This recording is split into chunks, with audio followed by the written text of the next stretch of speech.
Hello friends, welcome to our YouTube channel. In this video, I'm going to tell you about how to fix frozen screen in your Poco C71 smartphone. Before watching this video, if you have not subscribed to our YouTube channel, then subscribe to it and like our video. So let's start friends. First you have to open your frozen screen. So you have to, if you're sometimes frozen and sometimes it's working, so you have to go to the settings, click on apps, all apps, and show system apps. Then you have to write here settings or Android system web view. Just click on to clear this cache. Simply press back. Here it is Android system, do it clear cache, then press back. Write here Google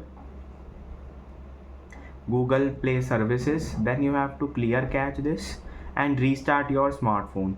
And if it is there is a frozen screen, you have to just clear cache your device and release some storage, unwanted apps, photos and videos, documents.